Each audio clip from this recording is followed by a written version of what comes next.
Bismillahirrahmanirrahim. Assalamualaikum warahmatullahi wabarakatuh. Innal hamdalillah nahmaduhu wa nasta'inuhu wa nastaghfiruh wa na'udzu billahi min shururi anfusina wa min sayyiati a'malina.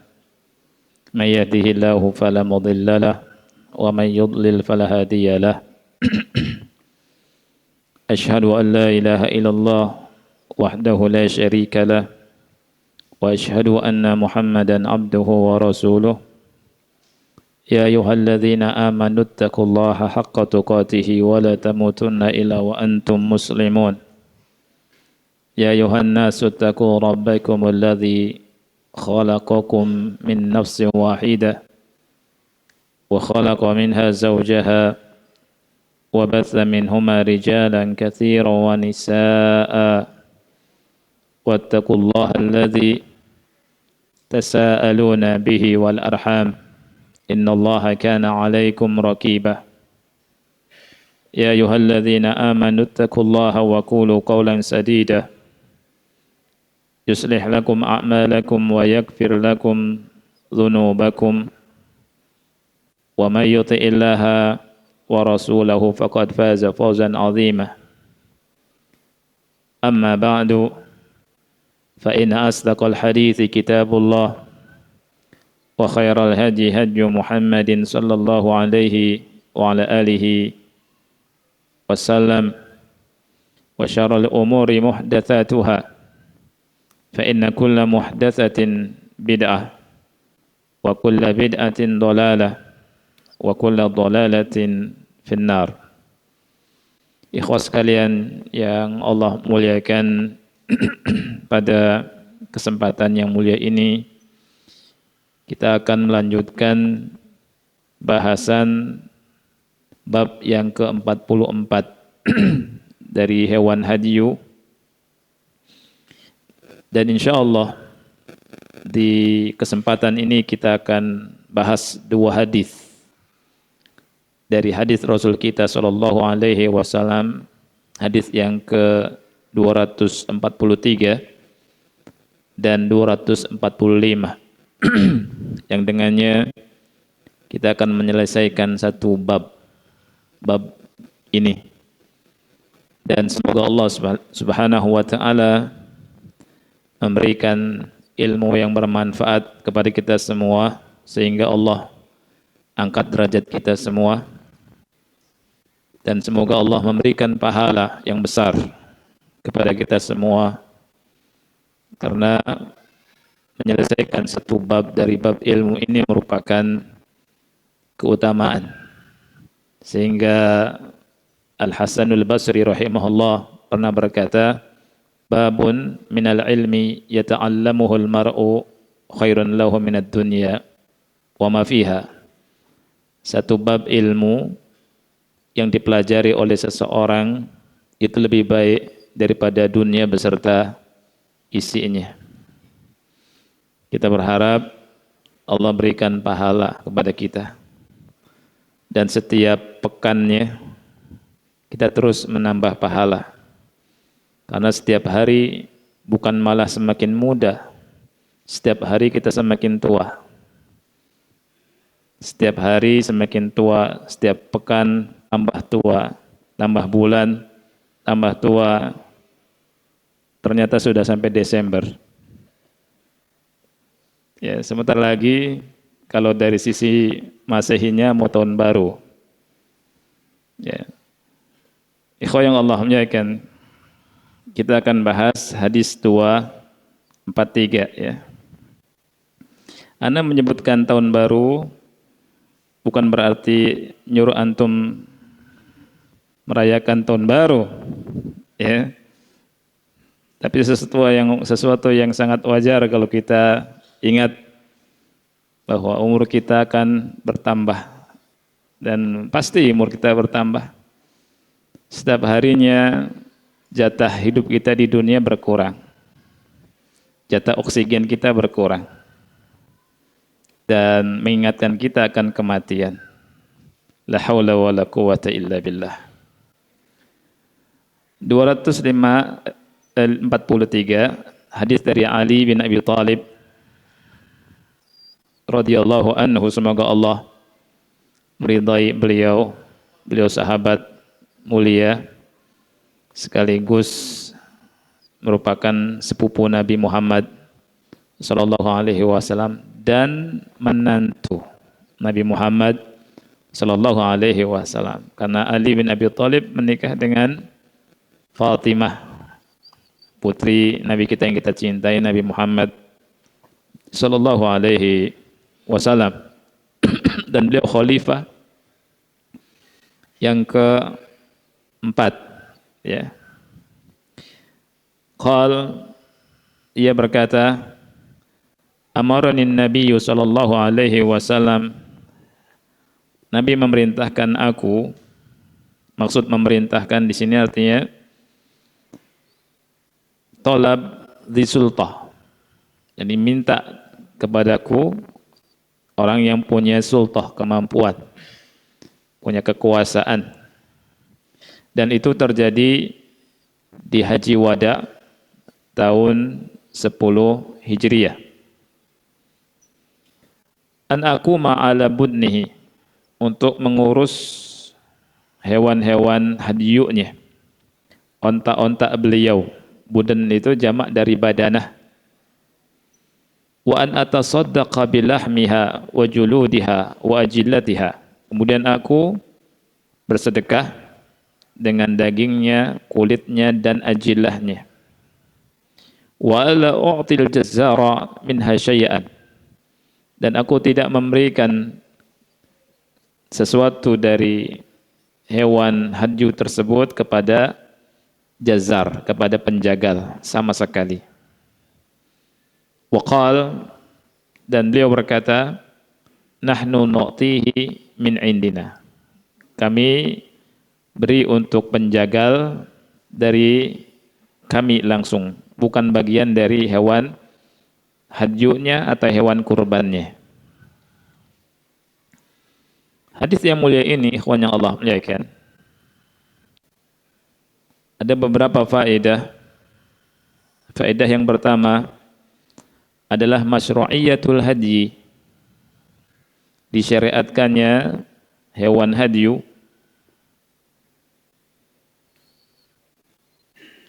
disyariatkannya menyembelih hewan hadyu. Dan hewan hadyu Nabi Muhammad sallallahu alaihi wasallam di tahun 10 Hijriah itu 100 onta. Jumlahnya 100 onta. Wa kana mi'at badanah. Jadi 100 onta. Luar biasa ya, Nabi sallallahu alaihi wasallam. Jadi menyembelih hewan hadyu beliau sempat 63. Sisanya diwakilkan kepada Ali bin Abi Thalib radhiyallahu an.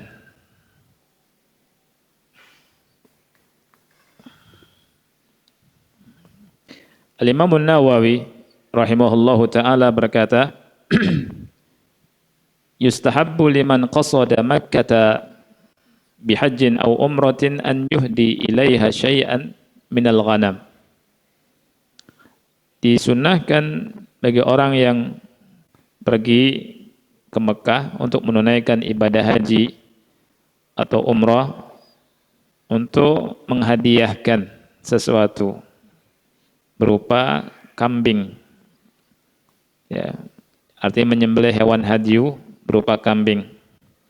Wa hiya sunnatun a'rada anha aktsarun nas aw kulluhum fi hadzal zaman. Kata beliau, ini merupakan sunnah yang kebanyakan manusia atau bahkan keseluruhan manusia berpaling dari sunnah ini di masa ini. Ini di zamannya Imam Nawawi rahimahullahu ta'ala. Jadi faedah yang pertama yang bisa kita ambil dari hadis ini, disyariatkannya membawa hewan hadyu dan menyembelih hewan hadyu. Faedah yang kedua, masyru'iyatu at-tasadduqi bilahmil hadyi wa jildihi wa jilalihi illa ma yusannu akluhu min lahmihi.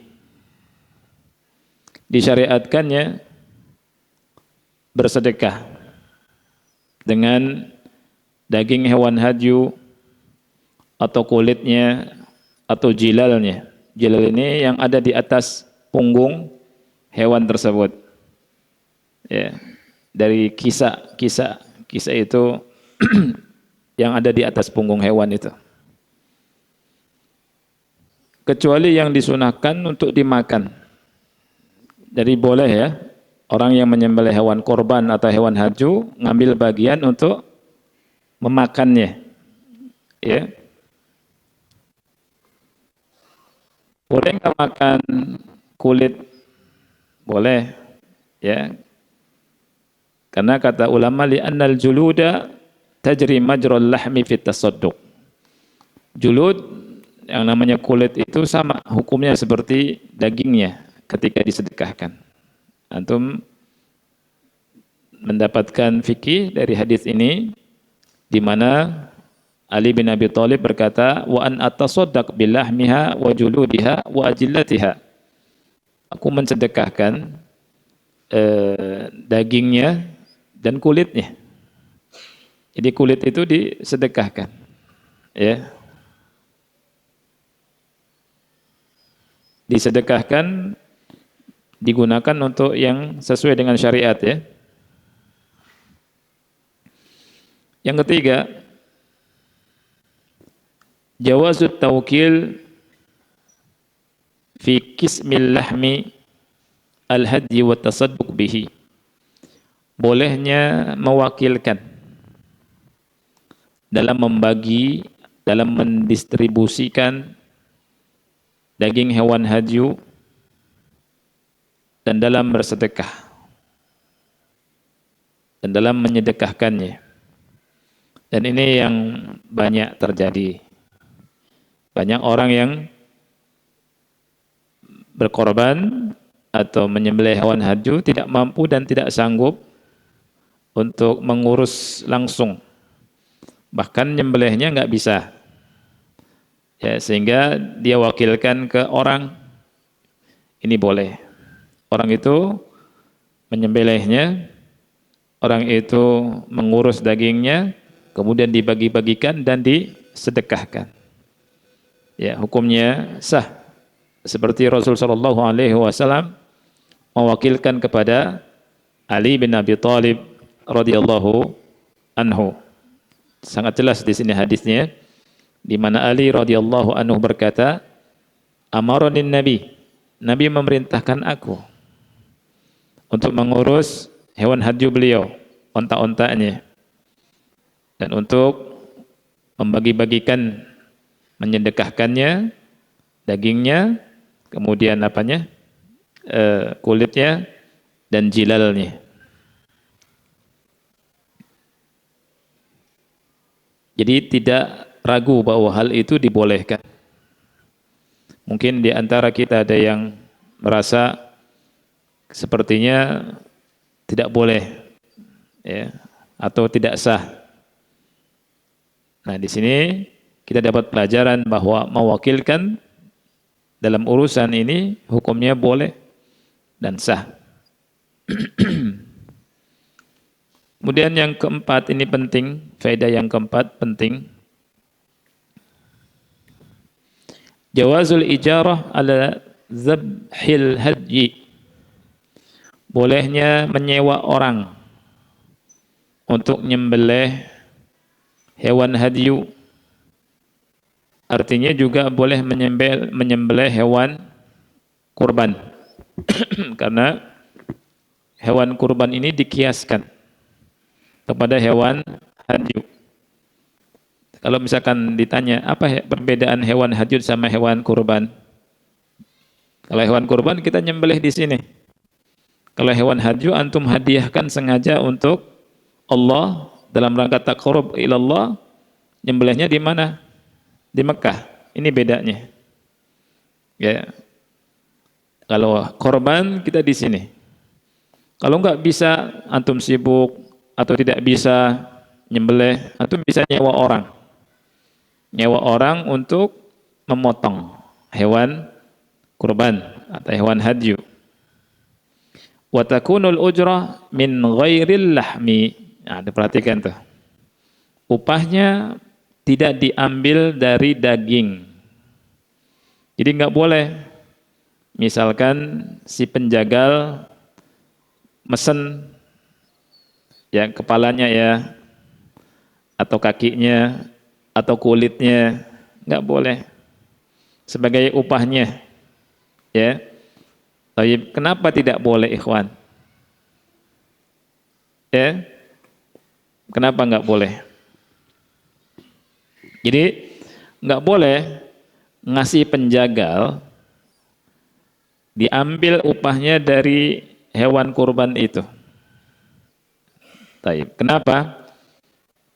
Alasannya li'anna atiyatahu iwadun an amalihi fayakunu fi ma'na bai'i juz'in minhu. Karena kalau memberikan kepada penjagal bagian daripada hewan kurban, ya, berarti pemberiannya itu adalah merupakan upah dari apa? Dari penyembelihan dia, penjagalan dia. Dan ini sama seperti menjualnya. Ya, masuk dalam kategori apa? Menjual bagian daripada hewan kurban. Berarti kita berkorban tidak sempurna. Karena kita harus utuh berkorban hewan itu untuk Allah Subhanahu wa taala. Seandainya kita perintahkan orang untuk bayar upahnya, kalau kita wakilkan orang, ambil dari kakinya misalkan, ambil dari kepalanya, ambil dari kulitnya, berarti kita sedang menjual hewan itu atau sebagian daripada hewan itu. Berarti korbannya tidak sempurna. Ini kata ulama, li'anna atiyatahu iwadun an amalihi fayakunu fi ma'na bai'i juz'in minhu. Sama saja berarti kita sedang menjual salah satu bagian daripada hewan kurban. Apakah dagingnya atau kepalanya atau apa ya, kulitnya dan seterusnya.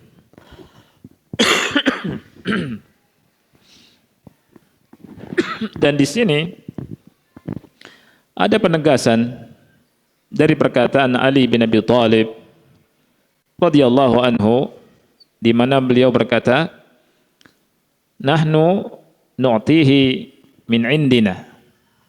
Kami memberinya langsung dari upah. Kami kasih upah dari sisi kami. Jadi bukan dari hewan kurbannya. Oleh karena itu bagi yang berkorban merupakan hal yang harus dipahami. Ketika kita berkorban, kita juga siapkan untuk upah penjagal. Ya, dan itu ma'ruf di mana-mana. Karena tidak boleh kita ngambil bagian dari hewan kurban itu untuk upah dari penjagal. Dan hal ini masih ada di sebagian masyarakat kita. Tidak dikasih duit, kemudian ngambil dari kepalanya atau dari kulitnya dan seterusnya. Ini tidak boleh. Dan ini menyelisihi syariat. Ya.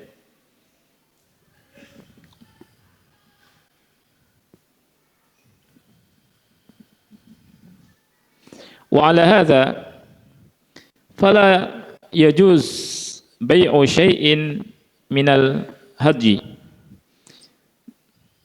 Maka tidak boleh dibangun di atas hal ini, tidak boleh menjual daging hewan kurban. Menjual daging hewan hadyu. Hewan kurban sama seperti hewan hadyu. Misalkan antum sudah kurbankan, antum ambil apanya, kemudian antum jual. Misalkan antum nyembelih banyak, nyembelih 15 sapi misalkan. Kemudian antum dapat bagian ya banyak, jual lumayan dapat duit lagi gitu. Ini hukumnya tidak boleh. Nah, tayyib. Lakin idza dufi'a ila jaziriha syai'an li faqrihi aw ala sabilil hadiyati fala ba'sa. Nah, itu. Tetapi kalau kita kasih penjagal itu karena penjagal itu miskin, sudah jagal kita kasih upah, ya kan? Kita lihat dia miskin, kan dia punya penghasilan kurang, kita kasih, atau kasih sebagai hadiah, ini boleh, ya. Tapi bukan upah nih, ya. Terserah antum mau ngasih hadiah kulitnya kah, atau kepalanya kah, atau kakinya kah, boleh. Asal antum sudah ngasih apa? Upah.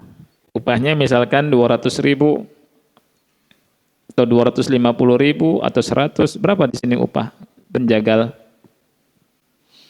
100 ya?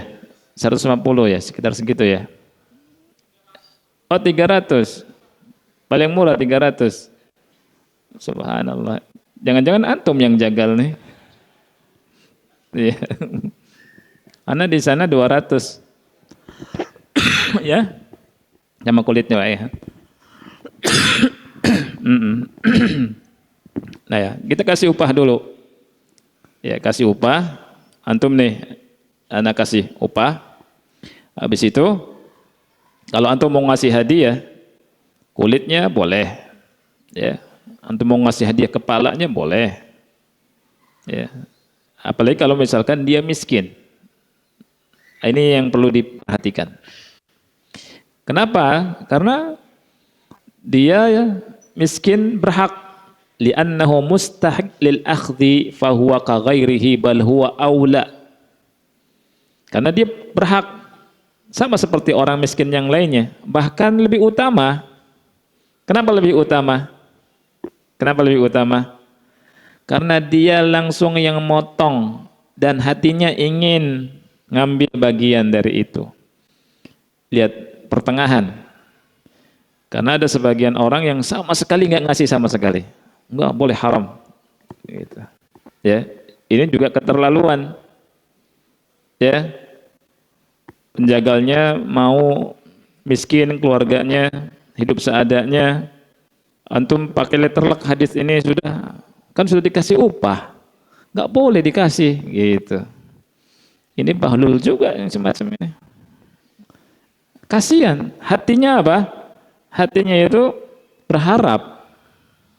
Kasih. Antum mau kasih kepalanya, kasih kepalanya. Tapi ingat, bukan upah. Ya, bukan upah. Tapi dalam rangka hadiah atau karena dia miskin. Kalau dia kaya, hadiah. Kalau dia miskin, sedekah. Nah, itu. Jadi enggak, sama sekali enggak ngasih. Karena ada sebagian ikhwah yang kan udah dikasih. Ya akhi, dia kasihan. Dia yang nyembelih langsung. Antum kasih. Bukan karena upah, bukan. Nah, itu ya. Jadi kita harus pertengahan sikap kita. Antara yang gulu dan yang tafrid. Ya. Ada orang yang dah upahnya dari ngambil, nggak dikasih upah. Ini keliru. Ada yang tidak ngasih sama sekali ketika si penjagal itu miskin. Ya. Orang ketika nyembelih langsung kan, oh jangan-jangan saya dapat nih. Gitu. Mubasyarah, karena dia ada mubasyarah. Karena kata ulama apa? Li'annahu basyaraha wa taqat nafsuhu ilaiha.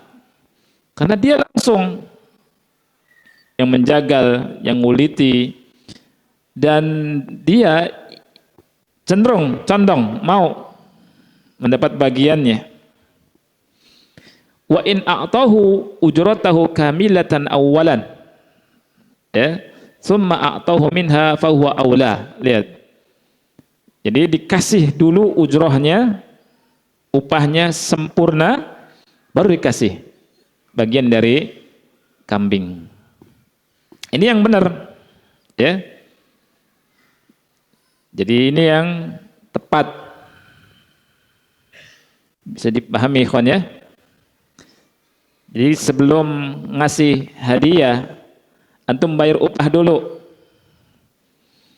Caranya seperti itu supaya tidak disangka ini upah dari nyembelih.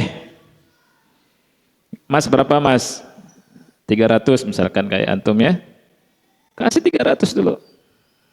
Selesai dia mau pulang, mas ambil mas. Ya ini 1 kresek misalkan.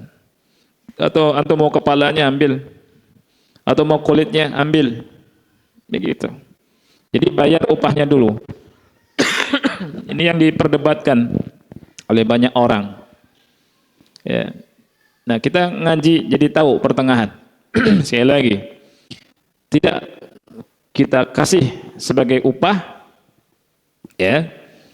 Tidak juga kita tidak kasih hadiah. Yang mana jiwanya mau, dia pikir ini bakhil-bakhil nih ikhwan nih. Jenggotnya panjang tapi bakhil nih, gitu. Ngaji. Ya tidak? Nah itu. Kita kasih. Sebagai apa? Hadiah.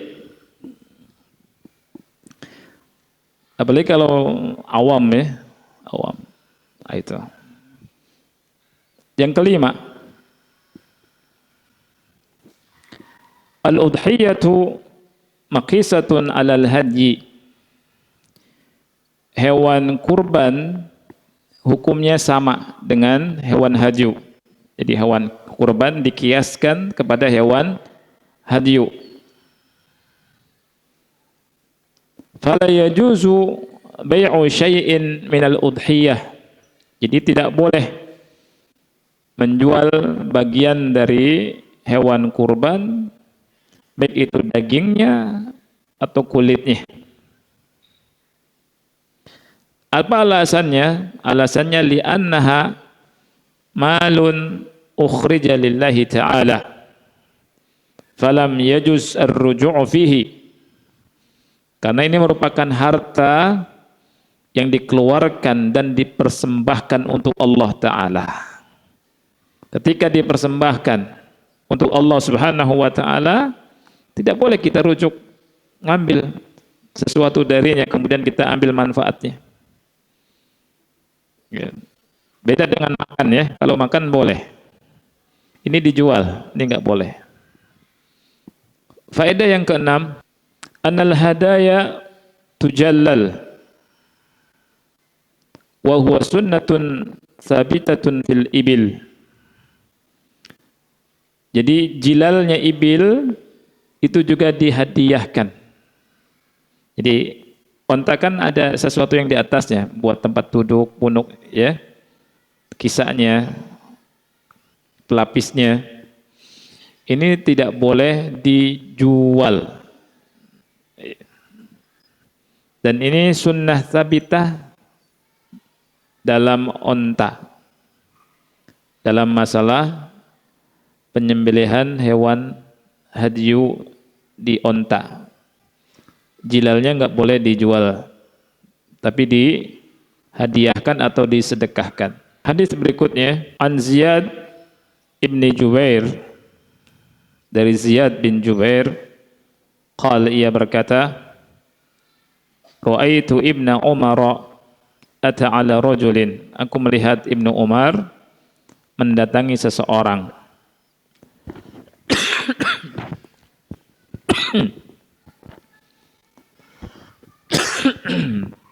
Qad anakha badanatahu.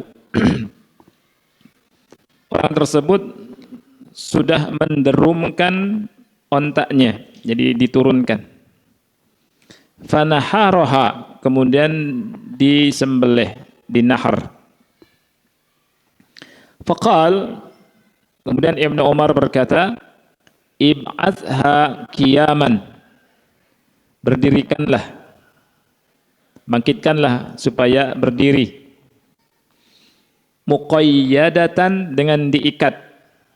Sunnata Muhammadin sallallahu alaihi wa ala alihi wasallam. Dan ini merupakan sunnah Nabi Muhammad sallallahu alaihi wa ala alihi wasallam. Hadis yang mulia ini mengandung beberapa faedah. Yang pertama, masyru'iyatu nahril ibil. Disunnahkannya menyembelih onta. Dan menyembelih onta ini memiliki kekhususan. Tata caranya tersendiri. Caranya onta itu berdiri dan tangan kirinya diikat. Tangan kirinya diikat. Dan ini lebih mudah untuk menyembelihnya. Dan ini merupakan pendapat dari jumhur ulama. Ya, ini pendapat jumhur ulama. Oleh karena itu di surat Al-Hajj ayat 36 ada isyarat itu. Wa idza wajabat junubuha. Wa idza wajabat junubuha. Wajabat itu artinya saqata. Ketika tubuh onta itu jatuh. Ini berarti menyembelih onta itu dalam keadaan berdiri. Ya. Oleh karena itu ketika Ibnu Umar lihat ada seseorang yang menderumkan onta diturunkan kemudian disembelih, Ibnu Umar mendatanginya kemudian berdirikan. Nah, kemudian diikat tangan kirinya baru di nahar. Ya. Habis itu jatuh.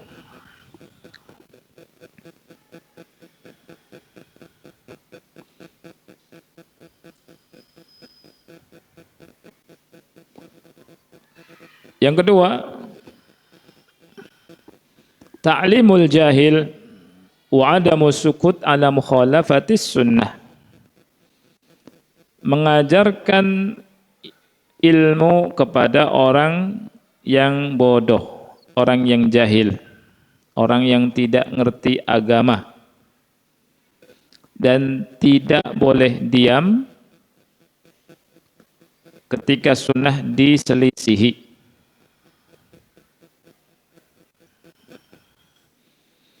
Ibnu Umar radhiyallahu anhuma tahunya dan memang sunnahnya ya melakukan atau menyembelih onta itu dalam keadaan berdiri. Kemudian Ibnu Umar lihat orang menderumkan onta. Walaupun boleh ya, walaupun boleh. Apalagi ketika mau lari itu. Ibnu Umar radhiyallahu an mengatakan ibhath hakiyaman. Bangkitkan supaya dia berdiri. Dan ini merupakan sunnah Nabi Muhammad sallallahu alaihi wasallam. Jadi Ibnu Umar mengajarkan orang yang tidak tahu tentang sunnah Nabi sallallahu alaihi wasallam. Nah, hendaknya kita contoh. Ya. Kita ajarkan dulu pertama kali kepada istri, kepada keluarga tentang sunnah Nabi Muhammad sallallahu alaihi wasallam. Makan tangan kanan, ya, minum tangan kanan, baca basmalah, masuk rumah, kaki kanan, ucapkan salam. Adab-adab Islami disampaikan, diajarkan. Kalau bersin, misalkan diam saja, suruh bilang, ucapan alhamdulillah, kemudian yarhamukallah, kemudian yahdikumullah, yang begini-gini. Supaya sunnah Nabi itu hidup dan supaya berkah. Kita hidupkan sunnah Nabi di diri kita sendiri. Karena kita tahu keutamaan mengikuti Nabi sallallahu alaihi wasallam dalam firman Allah Ta'ala surat Ali Imran ayat 31. Allah Ta'ala berfirman, Qul in kuntum tuhibbunallah fattabi'uni. Katakanlah kalau engkau cinta Allah, ikuti aku. Yuhibbukumullah. Niscaya Allah mencintaimu. Kita kalau ingin dicinta sama Allah, ikuti sunnah Rasulullah sallallahu alaihi wasallam. Kita semua ingin dicinta sama Allah kan? Nah, kalau ingin dicinta sama Allah Subhanahu wa taala, maka sunnah-sunnah beliau sallallahu alaihi wasallam kita ikuti. Jangan kita tinggalkan, jangan kita sepelekan. Kemudian selain itu Allah bilang wa yaghfir lakum dzunubakum, dan Allah mengampuni dosa-dosa kalian. Wallahu ghafurur rahim. Dan Allah Maha Pengampun lagi Maha Penyayang. Kita ingin dosa kita diampuni. Kita ingin Allah cinta. Oleh karena itu kita hidupkan sunnah Rasul kita sallallahu alaihi wa ala alihi wasallam. Kemudian kita ajarkan. Kita belajar sunnah, kita amalkan sunnah Nabi sallallahu alaihi wasallam, dan kita ajarkan sunnah Nabi sallallahu alaihi wa ala alihi wasallam agar berkah, agar dicinta sama Allah, dan agar kita mendapatkan ampunan Allah Subhanahu wa taala dan mendapatkan syafaat Rasul kita sallallahu alaihi wasallam. Kita ingin bisa meminum telaga Nabi Muhammad sallallahu alaihi wasallam. Kita ingin diaku sebagai umat Nabi Muhammad sallallahu alaihi wasallam. Ya. Caranya ikuti sunnah, tidak berkurang-kurang, tidak menambah-nambah. Nah, yang ketiga, hirsus sahabati radhiyallahu anhu ala al-irsyadi ila sunnah walau fil asya'il mubahah. Semangatnya sahabat untuk membimbing manusia kepada sunnah walaupun dalam perkara yang mubah, walaupun dalam perkara yang mubah.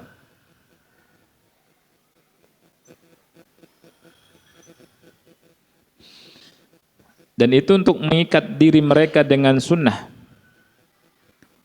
dari sisi ucapan, dari sisi perbuatan dan keyakinan. Ya, mengikat diri kita dengan sunnah Nabi SAW dari sisi keyakinan, akidah. Kita harus memiliki akidah yang sama dengan akidah yang dibawa dan yang didakwahkan oleh Nabi Muhammad SAW. Mengetahui akidah yang benar itu dari Quran dan Sunnah. Rasul bilang, aku tinggalkan kepada kalian dua perkara. Kalian tidak akan tersesat selama-lamanya selama memegang dua perkara ini. Itu apa? Quran dan Sunnahku, kata Nabi SAW. Kita harus berakidah seperti akidah beliau. Kita ingin berakidah seperti akidahnya para sahabat dan tabi'in dan atba' at-tabi'in. Caranya belajar gimana akidahnya mereka dan belajar dari ulama ahlus sunnah wal jamaah, dari asatidzah salafiyin. Kita belajar ya, supaya lurus akidah kita, tidak menyimpang. Kemudian kita perbaiki amal kita, perbuatan kita. Apakah ibadah, apakah amalan kita sesuai sunnah Rasul kita SAW atau tidak? Kemudian kita perbaiki lisan-lisan kita. Apakah lisan kita ini sesuai dengan sunnah Rasul SAW atau tidak? Kalau kita cinta sama Nabi Muhammad, berusaha mengikuti itunya semua. Akidah kita luruskan, ya. Cara berpikir kita luruskan, cara berpikir, pandangan kita luruskan. Ya, kemudian amal kita luruskan. Kemudian apa? Ucapan kita luruskan. Di antaranya kita ketika berzikir mengikuti Rasulullah sallallahu alaihi wasallam. Tidak boleh ngarang-ngarang, tidak boleh ngada-ngada. Dah, ikut saja. Abdullah bin Mas'ud radhiyallahu anhu pernah berkata, "Ittabi'u wa la tabtadi'u faqad kufitum." Beritiba'lah kamu, jangan melakukan bid'ah. Itu sudah cukup bagi kamu. Hadis Rasul sallallahu alaihi wasallam yang belum kita laksanakan, yang belum kita amalkan masih banyak. Kenapa kita melakukan bid'ah? Ya. Ittabi'u, ikuti saja. Faqad kufitum. Cukup buat kamu. Tidak boleh kita nambah-nambah. Yang keempat,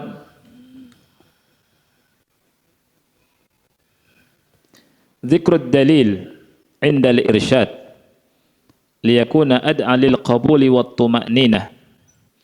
Menyebutkan dalil ketika memberikan bimbingan supaya lebih bisa diterima dan supaya lebih tenang, supaya bisa diterima dan supaya tenang. Jadi bertanya tentang dalil itu bukan picik. Memang tidak semua hal harus ada dalilnya. Tidak semua. Tapi ketika bertanya tentang mana dalilnya, ini juga bukan picik. Ya, karena para sahabat melakukan ini. Ibnu Umar radhiyallahu anhu ketika melihat tadi ada orang kan, ada orang menderumkan ontanya. Ibnu Umar mendatanginya. Ibnu Umar menasihatinya. Ibnu Umar bilang, berdirikan. Ya, berdirikan dengan diikat. Ini merupakan sunnah Nabi Muhammad sallallahu alaihi wa ala alihi wasallam. Ya, jadi membawakan dalil atau kita meminta dalil ini merupakan hal yang disyariatkan dan bagus.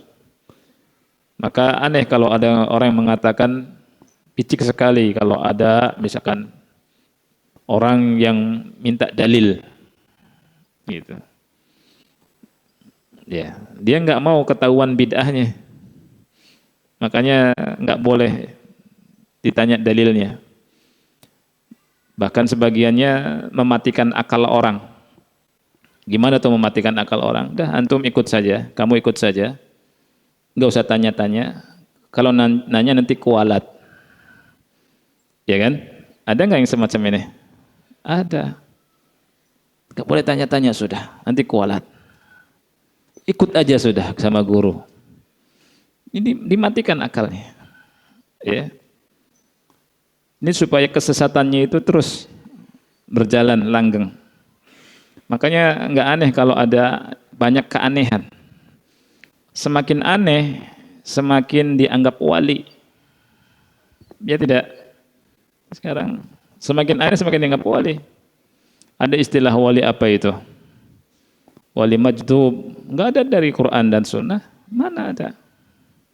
Wali itu cuma ada dalam Quran. Ada dalam Quran, bukan cuma ada ya. Ada dalam Quran penjelasannya di surat Yunus ayat 62-63.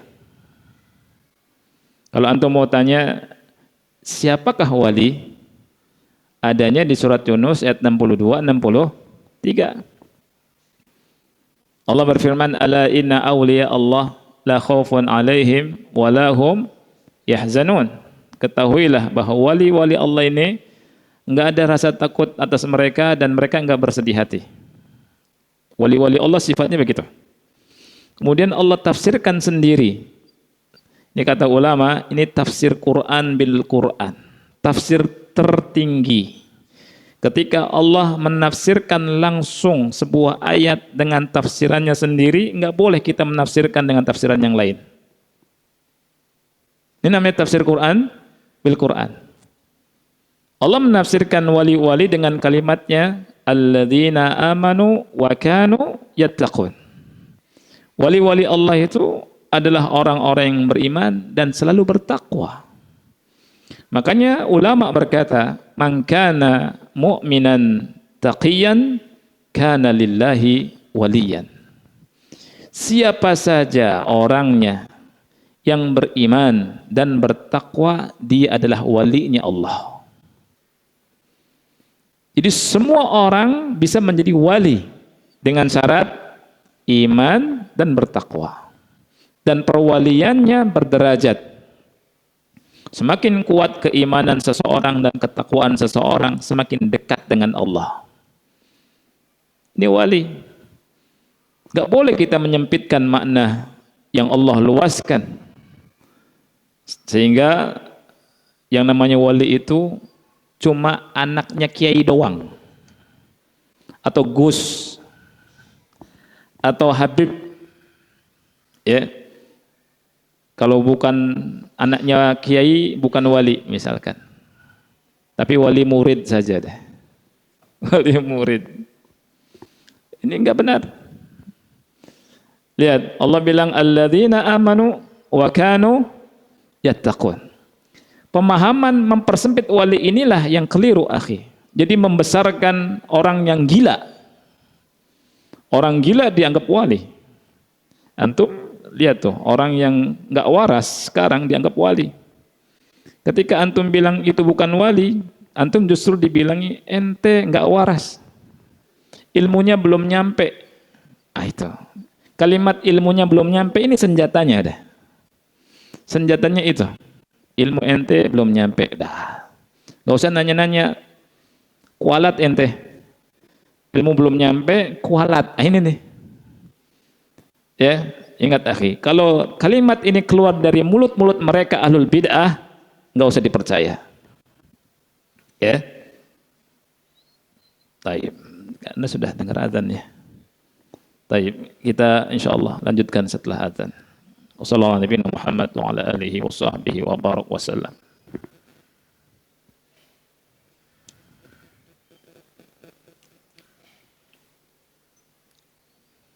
Alhamdulillah. Wassalatu wassalamu ala Rasulillah wa ala alihi wa ashabihi wa man wala. Wala haula wala quwata illa billahi amma ba'd. Baik, jadi faedah yang keempat adalah menyebutkan dalil ketika memberikan bimbingan kepada manusia supaya lebih bisa diterima dan supaya lebih tenang. Artinya kalau ada orang yang bertanya tentang dalil, ini boleh dan tidak dikatakan picik.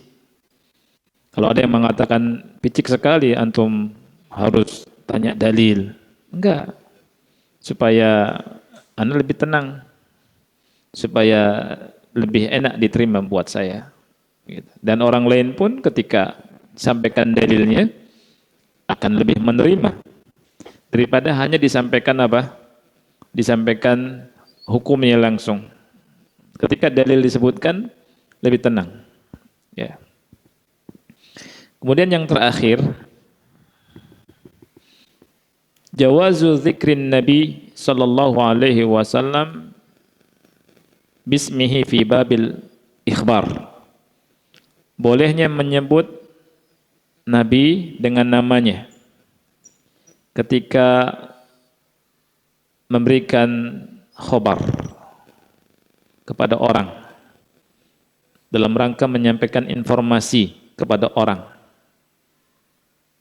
Adapun ketika memanggil Nabi, tidak boleh kita menyebut ya Muhammad, tapi kita menyebut ya Rasulullah, ya Nabi Allah, dalam rangka ta'adduban.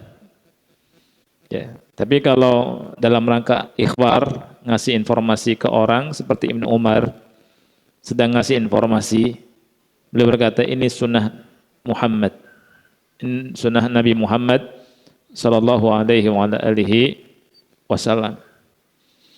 Allah Ta'ala berfirman di surat An-Nur ayat 63, la taj'alu du'a ar-rasul bainakum ka du'ai ba'dikum ba'da. Janganlah kamu menjadikan panggilan kepada Rasul sama seperti panggilan sebagian kamu kepada yang lainnya. Ya, ini adab yang Allah Subhanahu wa taala berikan kepada kita. Ya. Wallahu a'lam bishawab. Ini yang bisa kita bahas. Mudah-mudahan manfaat dan dengan izin Allah alhamdulillah kita menyelesaikan bab yang ke-44. Semoga Allah Subhanahu wa taala memberikan pahala yang besar kepada kita semua dan memberikan ilmu yang bermanfaat, dan semoga kita tetap istiqomah di atas Islam dan sunnah Nabi Muhammad sallallahu alaihi wasallam, dan kita minta kepada Allah apabila Allah mewafatkan kita semua, mewafatkan kita di atas la ilaha illallah, di atas Islam dan sunnah Nabi Muhammad sallallahu alaihi wasallam. Subhanakallahumma bihamdika asyhadu an la ilaha illa anta astaghfiruka wa atubu ilaik. Wassalamualaikum warahmatullahi wabarakatuh.